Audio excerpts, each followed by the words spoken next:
예, 명절 끝나고 뵈니까 더 뭔가 좀 복되어 보이십니다. 네, 우리 제가 원래 인사를 잘 안 시키지만은 오늘 한번 인사하시죠. 명절 지나고 만나니 더 복돼 보이십니다라고 우리 주변 사람들하고 인사 한번 하겠습니다.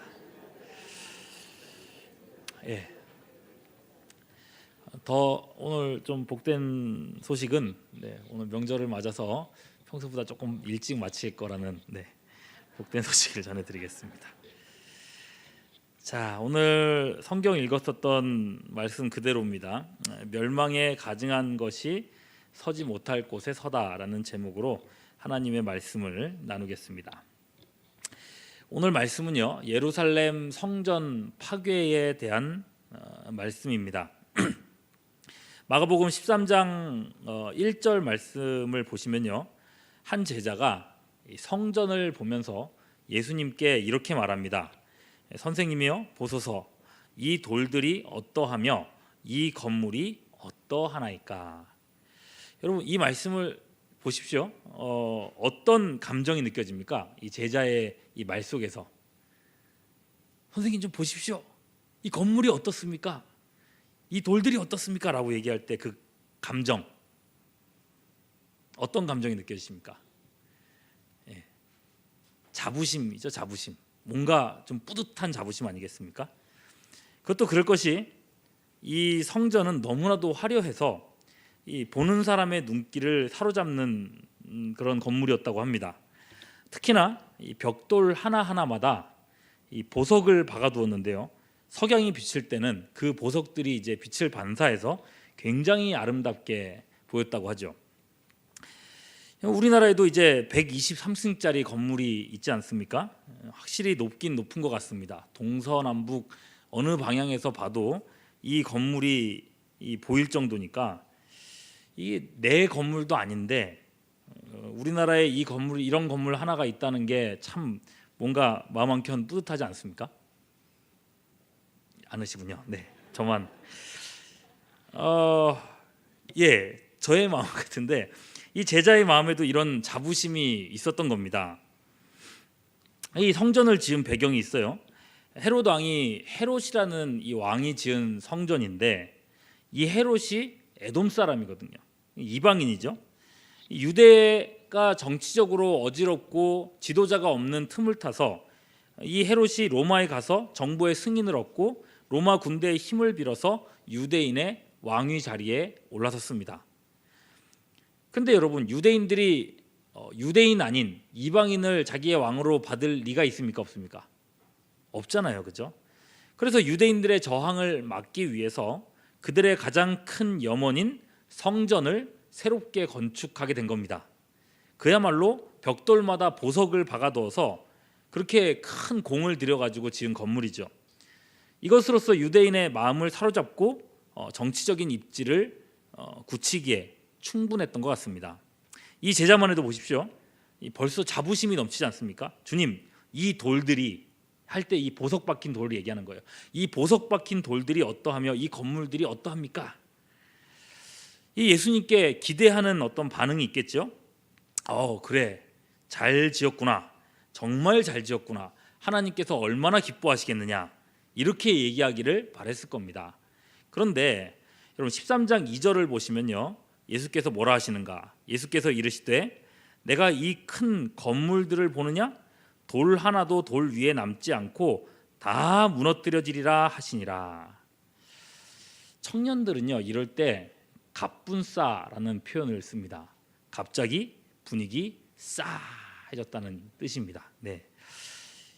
제자들은 이러자고 얘기했던 게 아닌데 예수님이 너무 정색을 하고 얘기하신 거죠. 근데 여러분, 분위기 싸해진 건 둘째로 치고요, 예수님의 말씀에 제자들 모두가 놀랐습니다. 성전이 무너진다고요? 예수님 왜 그런 말씀을 하십니까? 라고 따지고 싶었을 겁니다. 하지만 예수님의 말씀은 무섭도록 정확하게 성취가 되죠. 이 역사가 요세푸스의 기록에 의하면 AD 70년에 로마가 유대를 완전히 멸망시키면서 성전을 파괴합니다. 이때 로마 군인들은 벽에 박혀 있는 그 보석들을 빼내느라고 일일이 벽돌을 깨서 흩어놨다고 합니다. 그렇게 해서 예수님의 말씀 그대로 돌 위에 돌 하나 남지 않게 되었다는 거죠. 안 놀라시네요? 네. 유대인의 가장 큰 자부심인 성전이 그렇게 파괴될 겁니다. 성전이 유대인의 자부심인 것은요, 단순히 그 성전 건물이 아름답기 때문만이 아닙니다. 성전은 하나님의 집입니다. 하나님이 거하시는 곳입니다. 우주 만물을 지으신 하나님의 거처이니 이곳이, 이 성전이 우주의 중심입니다. 하나님의 집이 무너진다, 우주의 중심이 무너진다, 그것은 상상도 못할 일입니다. 그래서 제자들은요, 이 말씀을 들었을 때 세상 끝에는 어떤 일이 일어납니까? 라고 물어볼 정도였습니다. 그걸 세상 끝날이라고 생각했다는 거죠. 그렇다면 여러분, 하나님의 집이 무너지는 것은 과연 하나님이 약해졌기 때문일까요? 당시 사람들의 믿음대로 이방 신들이 하나님보다 더 강했기 때문에 이런 일이 벌어진 걸까요? 그렇지 않지 않습니까? 그걸 알려주기 위해서 예수님은 오늘의 말씀을 하고 계신 겁니다. 여러분 14절이에요. 우리가 읽었던 말씀이죠. 멸망에 가증한 것이 서지 못할 곳에 선 것을 보거든 읽는 자는 깨달을진저 그때 유대에 있는 자들은 산으로 도망할지어다. 여러분, 이 성전에 멸망에 가증한 것이 서게 된다고 합니다. 이 말씀은 예루살렘이 로마에 의해서 완전히 파괴되고 그 자리에 로마의 군기가 서는 것을 의미합니다. 그대로 성취되죠. 그런데 말입니다, 여기서 예수님께서 하신 이 말씀은 구약의 선지자가 이미 했던 말씀입니다. 다니엘 11장 31절에 그대로 있어요. 같이 읽어볼게요. 시작. 견고한 곳을 더럽히며 매일 드리는 제사를 폐하며 멸망하게 하는 가증한 것을 세울 것이며, 또 다니엘 12장 11절 말씀입니다. 시작. 매일 드리는 제사를 폐하며 멸망하게 할 가증한 것을 세울 때부터 1290일을 지낼 것이요. 여러분, 다니엘이 이런 말씀을 이미 했었다는 거예요. 그리고 다니엘이 이 계시를 받은 시점은 다니엘 10장 1절에 의하면 바사왕 고레스 3년의 때입니다. 이스라엘을 멸망시켰던 바벨론이 망하고 세계의 패권은 이제 바사로 넘어갑니다. 페르시아죠.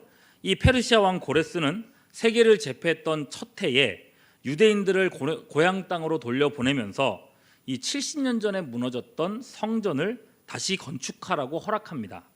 그러니 다니엘이 예언했던 이 고레스 3년이라는 시점은 한참 이 두 번째 성전이 지어지고 있는 시점이었습니다.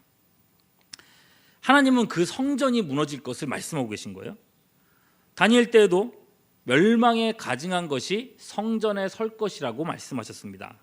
그리고 이 말씀의 성취는요, 신구약 중간 시대인 기원전 167년에 안티오쿠스 에피파니스 4세 때 이루어집니다. 자, 이름 쉽죠? 한번 따라해 보시죠. 안티오쿠스 에피파네스 4세. 네, 4세만 따라하시는 분이 계시는데, 네.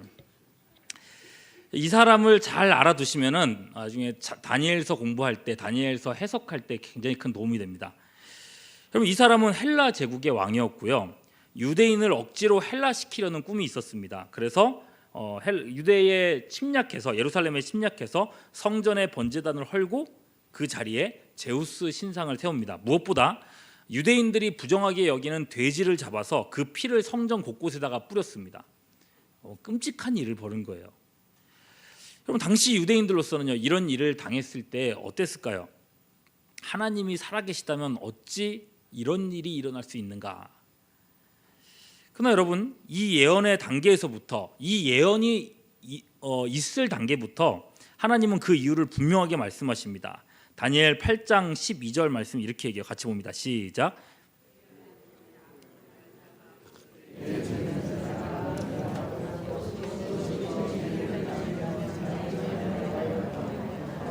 그럼 무엇 때문이라고요? 그의 악으로 말미암아, 백성들의 악으로 말미암아 성전이 버림받았다고 얘기하시는 거예요. 8장 13절 중반절에서 한 번 더 반복을 하는데요. 같이 봅니다. 시작. 하나님 현상에 나타난 바 매일 드리는 제사와 망하게 하는 죄악들과 성소와 백성이 내준 바 되며 짓밟힐 일이 어느 때까지 이를꼬 하매. 여러분, 매일 드리는 제사와 망하게 하는 죄악에 대한 일에 대해서 말합니다. 여러분, 매일 드리는 제사가 있었지만, 하나님께 제사를 드려왔지만 그와 함께 백성들은 망하게 하는 죄악을 짓고 있었습니다. 성전과 함께 있었지만 그들의 마음은 이미 성전에서 떠나갔습니다. 무슨 말입니까? 성전이 이방인들에게 짓밟히기 이전에 하나님의 백성이 이미 그 성전을 더럽혔다는 것입니다. 성전을 더럽힌 것은요, 이방인이 아니라 사실상 자기 백성, 하나님의 백성들이었다는 겁니다. 하나님이 약해서가 아니라는 거예요. 그 백성의 죄악 때문에 하나님은 그 성전을 심판하셨다는 것입니다. 그건요, 첫 번째 솔로몬의 성전도 마찬가지였습니다. 이 첫 번째 성전인 예루살렘 성전이 바벨론에 멸망하기 전에 선지자 예레미야도 역시도 똑같은 말씀을 전합니다. 예레미야 7장 4절입니다. 같이 봅니다. 시작. 너희는 이것이 여호와의 성전이라, 여호와의 성전이라, 여호와의 성전이라 하는 거짓말을 믿지 말라. 성전이 파기되기 전에 하나님은 이미 이 건물을 성전으로 여기지 않으셨습니다. 왜요?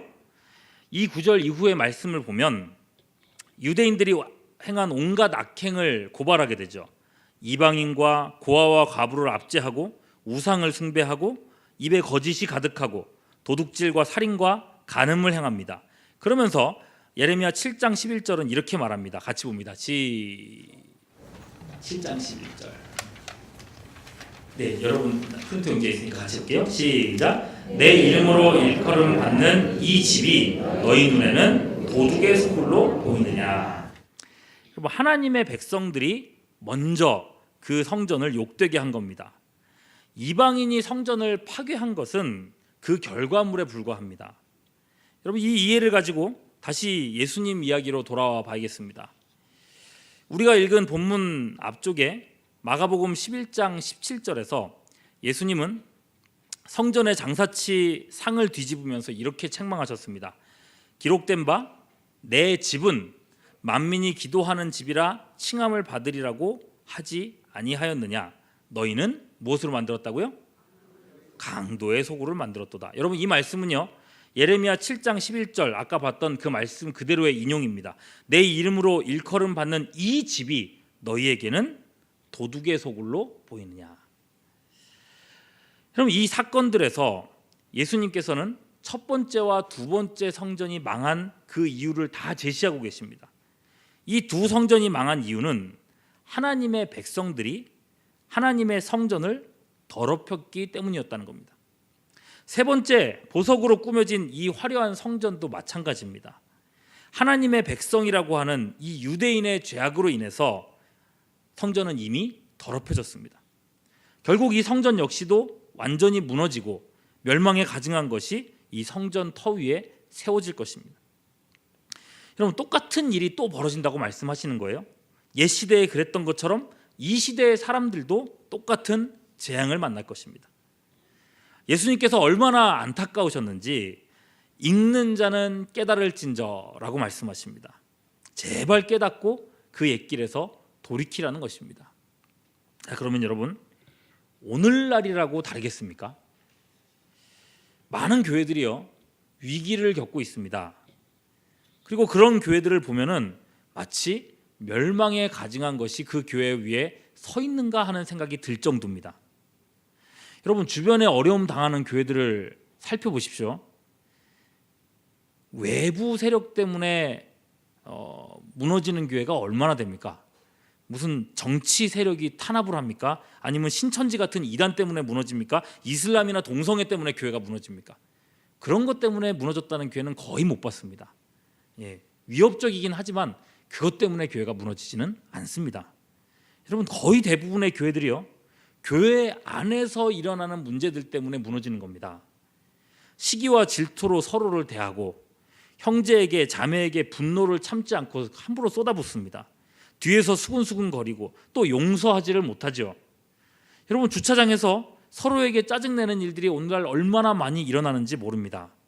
최근에 정말 깜짝 놀란 일이 있었는데요. 유튜브 여러분 보십니까? 유튜브에 보시면은 기독교 관련된 그 검색어를 치면요, 이런 화면이 뜨는 걸 보실 수 있습니다. 띄워주시죠. 네, 요즘에 한참 많이 올라오는 화면이에요. 이게 영상이에요. 예배 중이라 예배 끝나면 차 빼주겠다길래 라고 하는 제목으로 시작한 내용인데, 이 주차와 관련돼 가지고 교인하고 이렇게 불편한 이렇게 일이 있었던 그런 영상입니다. 여러분, 이 유튜브에 이 영상이 올라왔는데 방금 다시 열어주세요. 조회수를 보십시오. 얼마나 돼 있습니까?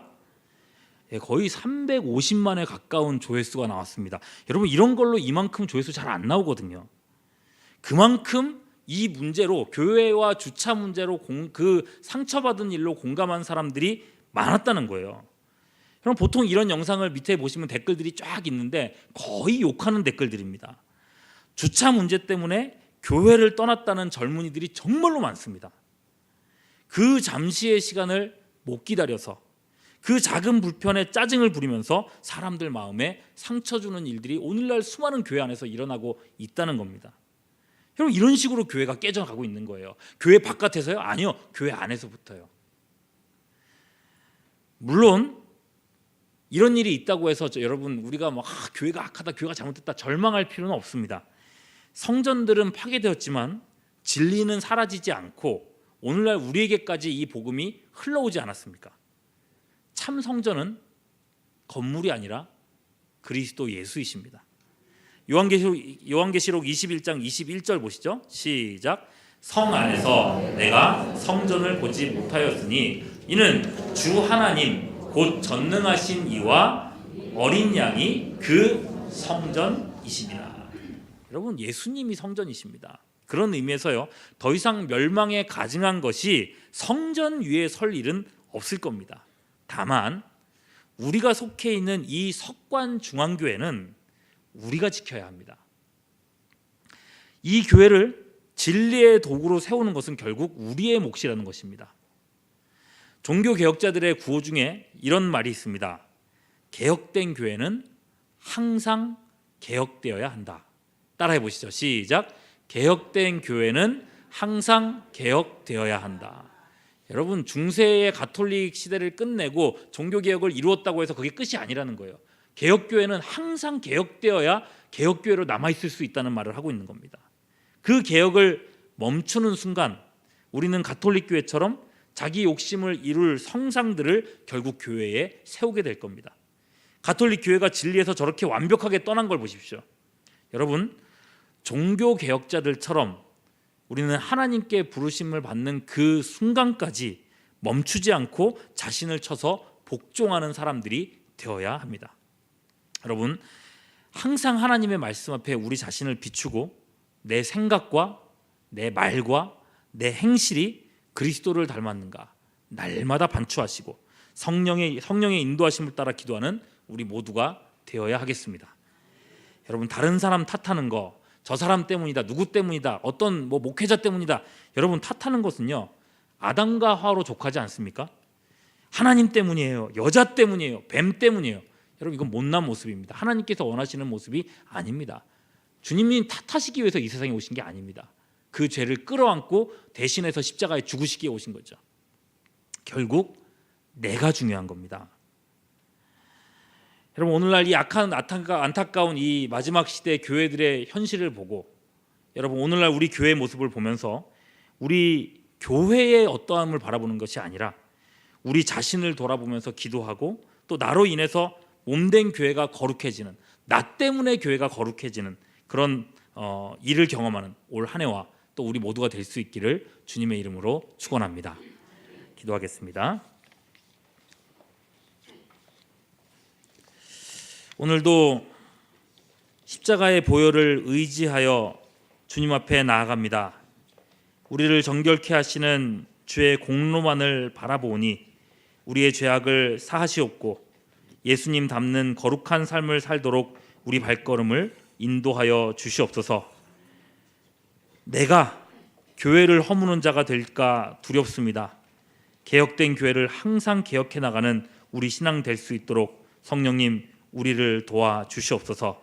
우리의 기도를 오늘도 인도하시기를 간구하오며 우리 구주 예수 그리스도의 이름으로 기도하옵나이다. 아멘. 시간 함께 찬양을 접해 나가.